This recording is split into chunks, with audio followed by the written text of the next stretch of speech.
जय हिंद दोस्तों। मैं आशा करता हूं कि आप लोग अच्छे होंगे। Welcome to current icon channel. जैसा कि मैंने कहा था कि ट्रेंडिंग में रही न्यूज़ जो ट्रेंडिंग में रही न्यूज़ जिस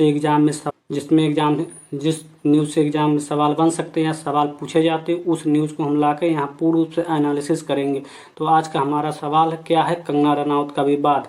तो कंगना रनौत के विवाद के बारे में हम शुरू करते हैं। ये विवाद कहाँ से शुरू हुआ, क्यों शुरू हुआ, कैसे शुरू हुआ, इसके पीछे का कारण क्या, ये सब हम इस वीडियो में जानेंगे। तो शुरू करते हैं आज का वीडियो। तो देखते हैं। हाल ही में राष्ट्रपति भवन में राष्ट्रपति के द्वारा 141 लोगों को पद्म पुरस्कार दिया गया, जिसमें पद्म भूषण, पद्म विभूषण तथा पद्मश्री पुरस्कार दिए गए। जिसमें से कला क्षेत्र में दिए जाने वाला कंगना रनौत का पुरस्कार विवादों में है। तो हम लोग जानते हैं कि आइए हम जानते हैं कि कंगना को ये पुरस्कार मिलने पर लोग उनका क्यों विरोध कर रहे हैं। तो जैसा कि उन्हें पद्मश्री पुरस्कार मिलने के बाद कि पहले आइए कुछ न्यूज़ देखते हैं हम। तो जैसा कि आप ये न्यूज़ देख रहे हैं, एनडीटीवी का न्यूज़ है, arrest Kangana Ranaut withdraw Padmashri अफूजस amide. तो हम बता दें ये न्यूज़ क्यों है, और ये आप जैसा न्यूज़ देख रहे हैं ऐसा क्या हुआ कि लोग उनको अरेस्ट तथा पद्मश्री वापस लेने की मांग कर रहे हैं। तो कंगना रनौत द्वारा नवभारत टीवी चैनल पे एक इंटरव्यू के दौरान कंगना ने कहा कि अगर आज़ादी भीख में मिले तो आज़ादी नहीं होती। तब से लोग उनका विरोध कर रहे हैं।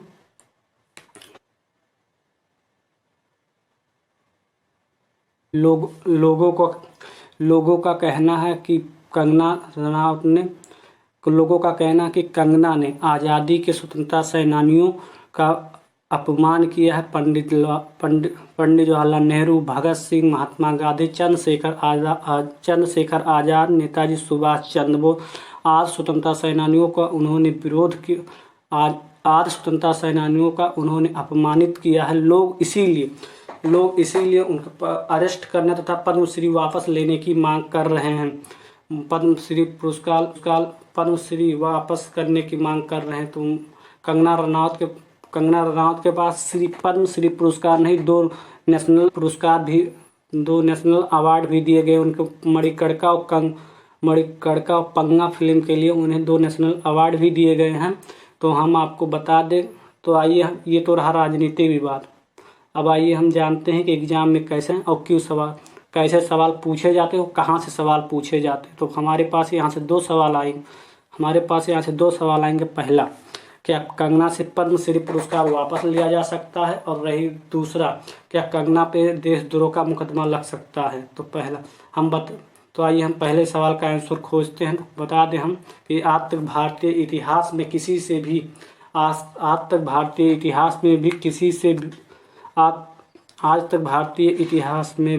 से भी पद्मश्री पुरस्कार वापस नहीं लिया गया, लेकिन लोगों ने किसी घटना के विरोध स्वरूप वह पुरस्कार वापस भले ही लौटा दिया गया, लेकिन भारत सरकार ने किसी से भी पद्मश्री पुरस्कार देने के बाद वापस नहीं मांगा है। तो ये सवाल अब भी रह जाता है, क्या पद्मश्री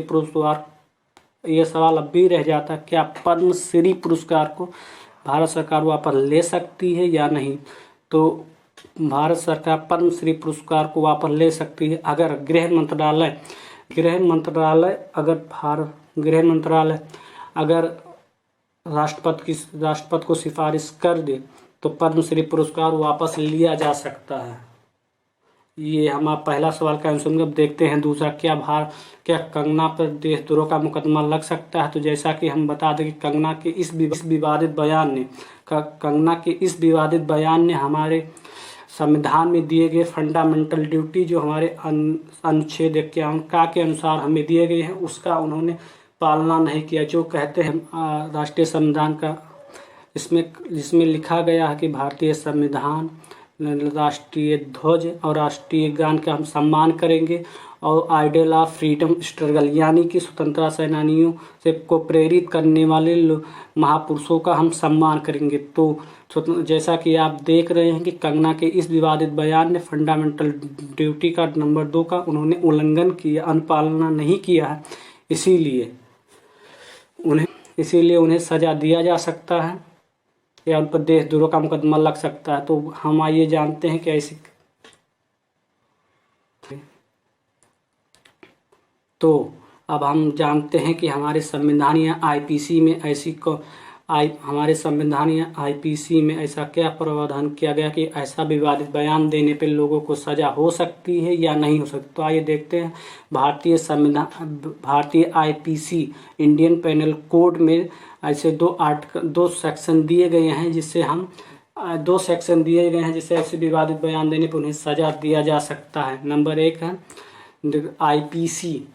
आईपीसी सेक्शन 505 दिया गया है, जिसमें अगर कोई आईपीसी 505 दिया अगर कोई व्यक्ति किसी को अपमानित करता है, गाली गलौज करता है, अगर उसके खिलाफ केस किया जा सकता है। केस हो जाए तो उसे 2 साल की सजा या आर्थिक दंड दिया जा सकता है या दोनों भी हो सकता है।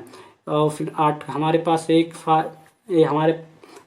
एक सेक्शन और है जो आईपीसी 505 है, जिसमें कहा गया कि देश की एकता और अखंडता और देश की शांति किसी के भी बयान या भाषण या झूठी सूचनाओं से प्रभावित होती है और अगर उसके खिलाफ केस हो जाता है और सुप्रीम कोर्ट या हाई कोर्ट द्वारा प्रूव कर दिया जाता है कि व्यक्ति की मंशा ही थी कि देश की एकता और अखंडता प्रभावित हो, तो उसे 3 साल की सजा और आर्थिक दंड या दोनों दिया जा सकता है।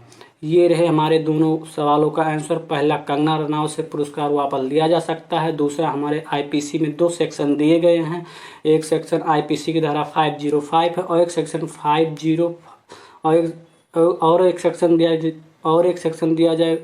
आईपीसी में 2 सेक्शन दिए गए हैं। पहला सेक्शन है आईपीसी सेक्शन 505 और दूसरा सेक्शन दिया गया है 505 दिया गया, जिससे ऐसे विवादित बयान देने पे लोगों को गिरफ्तार या सजा दिया जा सकता है।